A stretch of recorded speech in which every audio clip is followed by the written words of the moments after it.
this is all about reputation, this story. Hamilton is explicitly about reputation. And now, so one of Milton Friedman's favorite laws, of course it's not a law, but he called it a law, the law of unintended consequences. So this has a little unintended consequence. So it goes like this. So I don't know if you know it. So there's a bad feature in a bunch of U.S. constitutions. And the bad feature is that they have to run, in their constitutions, they have to run balanced budgets year by year. They do things to try to get around it.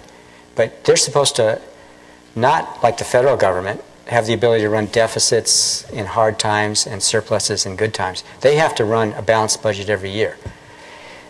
That didn't used to be true. And I'm going to tell, at the beginning of the United States, the state constitutions did not have that feature in it. And state governments could run unbalanced budgets just like the federal government. So how did that come to be? And it's a fallout of this story.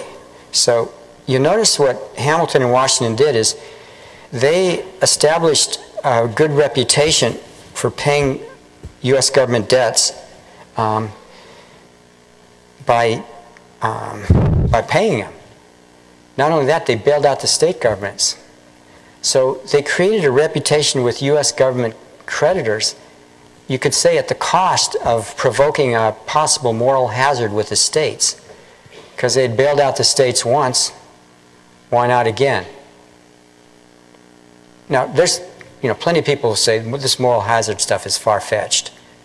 You can find articles in New York, anyway, I don't want to go into this. Moral hazard is a big issue. Moral hazard is a huge issue. So Larry Summers has made fun of the moral hazard police. I'd gladly sign up to be a member of the moral hazard police. Okay. So here's what happened. It's a question about. So the United States got its budget together. It created a strong center that had the ability to raise revenues. We actually came close to paying off our debt, and in the 1810s, and people started saying we could use our federal revenues to do things like infrastructure projects because we had extra. And infrastructure projects there, roads, canals, railroads. People like Jefferson, Madison, Monroe wanted to do this, but they thought it was unconstitutional. So they vetoed congressional bills using federal funds for infrastructure projects. So what happened was state governments started financing infrastructure projects by issuing state government bonds. So in the 1820s and 1830s, there were huge issues. They didn't have to run balanced budgets. And they called these things self-financing. And the theory was state would issue a bond. They'd use it to subsidize railroads or canals. Once those canals came in, there'd be tax revenues, larger property tax revenues, and the bonds would pay off for themselves.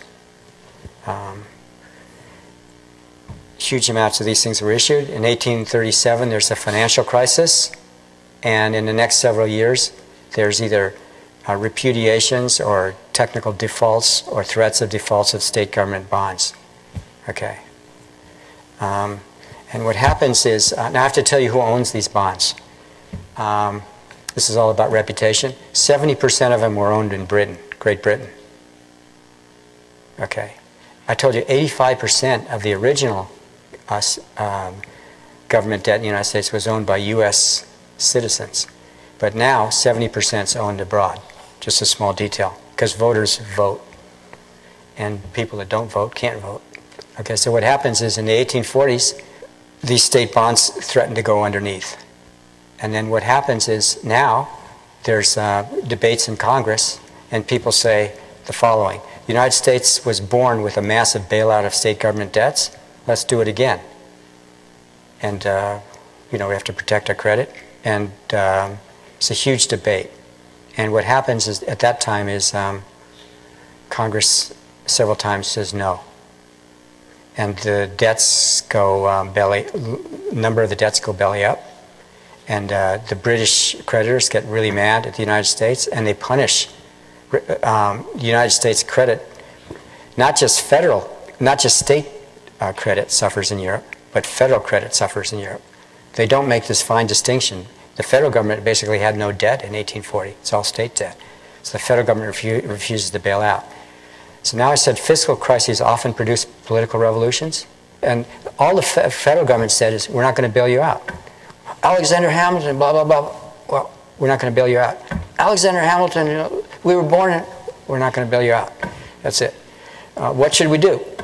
It's not, I'm just a congressman. You know, so that's it. They didn't do anything. So what happened was state after state rewrote their state constitutions to put in balanced budget amendments, to put in balanced budget clauses. They rewrote. So and that's a political revolution. It's a bad idea. It hurt in the latest recession. But it's basically a sign that the state governments couldn't trust themselves. So now the question is, ask yourself, these are just my principles. Was it good? Did Congress act in the right way in the 1840s? And now we'll just recycle. You could say yeah or no. You could say, yeah, they did. Because if they had bailed them out, they would have been subsidizing the state's profligacy. And now do you think it would have been the last time they would have had to do it? Probably not. And do you think if they knew that they would leave the states alone? Or do you think they would exert controls on the state? And they probably would have said, okay, we'll bail you out, but now it's not up to you to write your constitutions. We're going to put a bunch of federal regulations at what you can and can't do. And then you start asking, what about cities? And so this was actually a pivotal event in shifting the structure of state and local expenditures away from states toward localities in various ways. So just a little lesson about fiscal crises. I could proliferate examples. More spectacular one is fiscal crisis producing political revolutions. And you can kind of see why. Because what a fiscal crisis is a bunch of promises have been made which don't fit together. So think of the United States now. A bunch of promises have been made to various people that don't fit together, so some are going to have to be broken. And those promises were made under an existing constitution. Getting yourself out of the problem in the existing constitution can be very hard sometimes. So figuring out which promises are going to be broken and kept, it's a difficult matter. So having said it's a difficult matter, I can quit. So the question is, so here's the questions. They're age-old questions. Should a government default on its debts? And should a central government bail out subordinate states? Those are the main questions. Should a monetary union precede a fiscal union? Should a fiscal union precede a monetary union? It's a sideshow. Those are sideshow questions in my